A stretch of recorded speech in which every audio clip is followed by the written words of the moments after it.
Espace TV. Espace TV, le journal de 13h. Fatoumata Diané.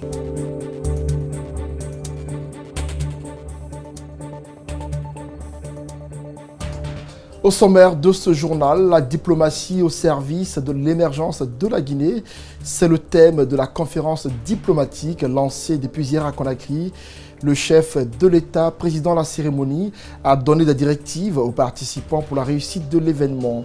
Sport football, le Sili Cadet rentre ce soir à Conakry après son échec en finale de la CAN des moins de 17 ans en Tanzanie contre le Cameroun. Les joueurs guinéens seront accueillis par les autorités guinéennes et des citoyens pour la circonstance. C'est tout pour les titres.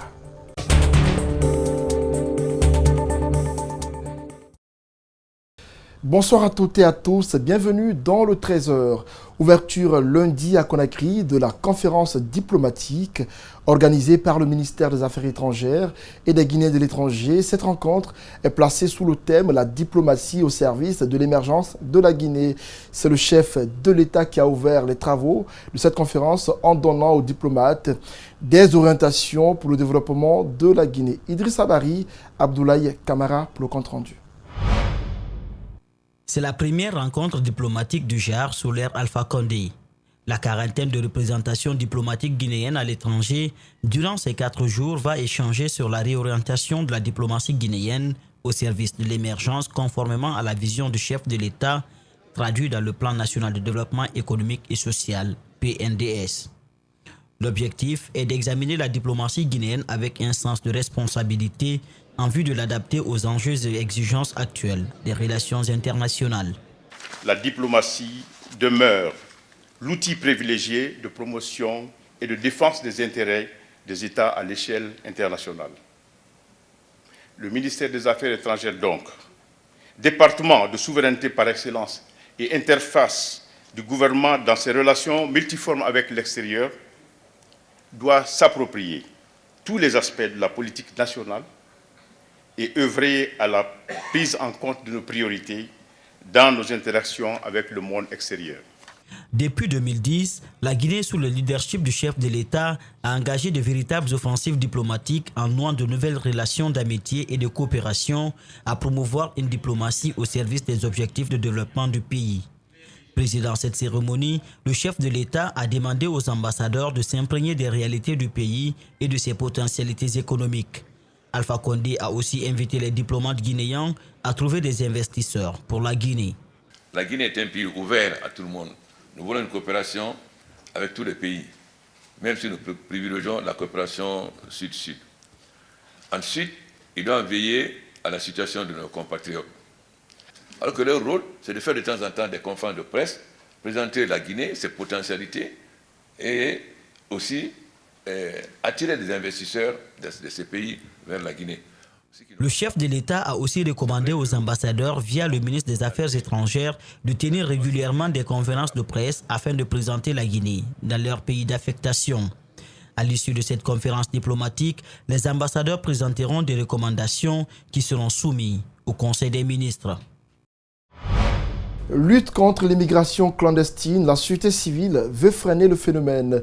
Une rencontre d'échange et de partage d'informations a lieu dans la capitale guinéenne.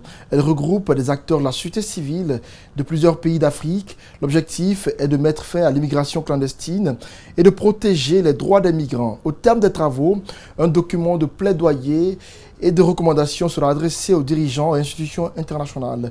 Mamadou Kalisso, Abakardine, Kamara. Des migrants clandestins meurent régulièrement sur le chemin, notamment le désert et la Méditerranée. Cette triste réalité est actuellement exploitée à des fins politiques.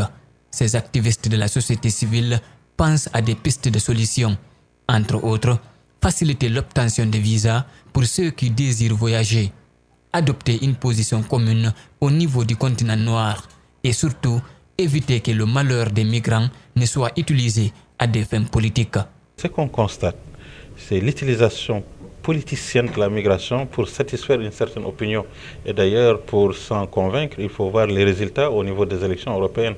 Le meilleur exemple, c'est l'Italie, où la droite a gagné, parce qu'elle a surfé justement sur la peur de l'invasion qui pourrait provenir de l'Afrique. alors qu'il n'en est rien. Les statistiques démontrent que la mobilité africaine, elle est intra-africaine. Avant d'aller vers l'Europe, quand vous prenez 10 Africains qui quittent leur pays, les 8 restent à l'intérieur du continent africain. En plus de l'instrumentalisation du phénomène, il y a la violation systématique des droits des migrants. Pourtant, tous les États africains sont signataires des conventions internationales pour la protection des droits des migrants.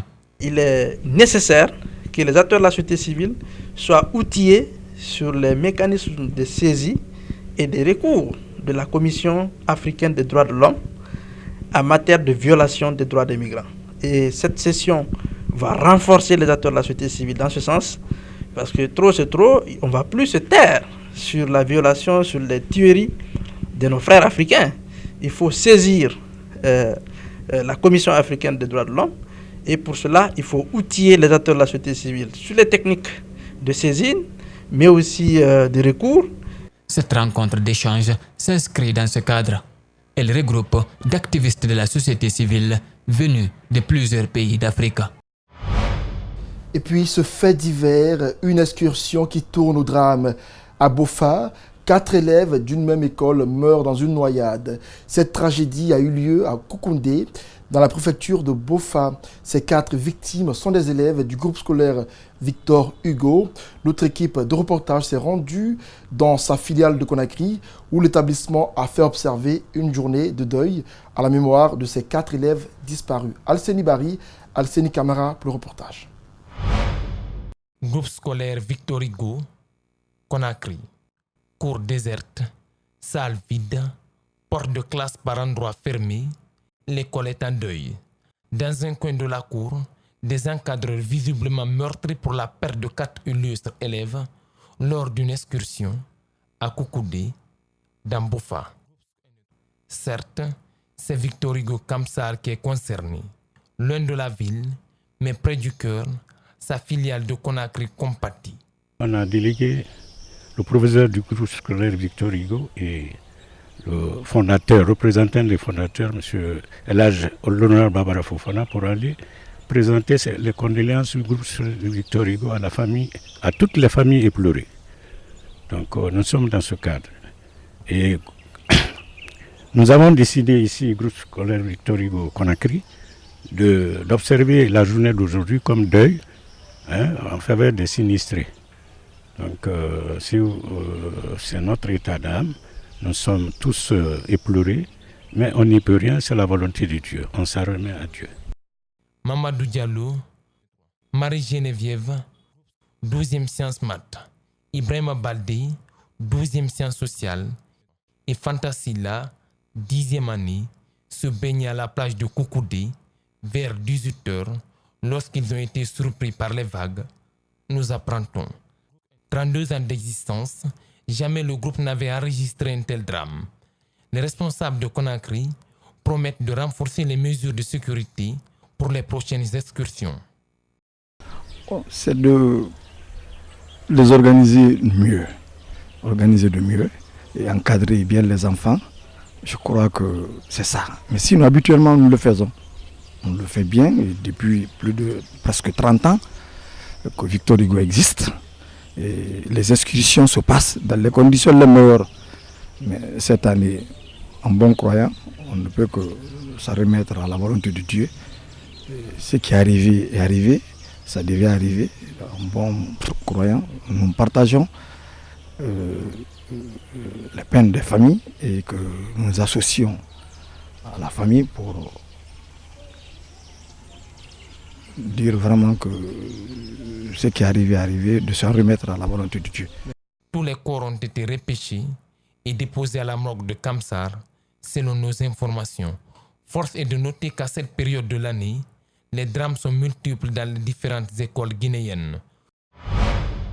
Voilà donc paix aux âmes des victimes. D'un drame à un autre, 2 morts et plusieurs blessés à Koumana, dans la préfecture de Kouroussa, dans un affrontement entre 2 camps au sein du parti RPG Arc-en-Ciel à la quête de l'exécutif communal. Les ressortissants à Conakry appellent les autorités guinéennes à s'impliquer pour le retour de la paix. Babou Condé et Yacouba Traoré pour le reportage. Koumana, sur ces images d'amateurs, se présente comme une ville fantôme, où seuls les ânes errent dans la cité. Ceci est le résultat d'un affrontement sanglant entre les militants protagonistes du RPG Arc-en-Ciel. Le bilan a fait état de 2 morts et une dizaine de blessés. Il s'agit de différends entre 2 communautés à Koumana, mais les gens sont en train de politiser, alors que ce n'est pas ça. Nous disons que tout Koumana, c'est à 100% RPG. Là, au moment où je vous parle comme ça, nos parents sont en prison, plus de 118 personnes, y compris le Sotikemo. Il y a 16 blessés et 2 morts. Des ressortissants de Koumana à Conakry déplorent ces affrontements et appellent les autorités à l'établissement rapide de la paix dans la commune rurale. Nous sommes maintenant là au siège du Manding.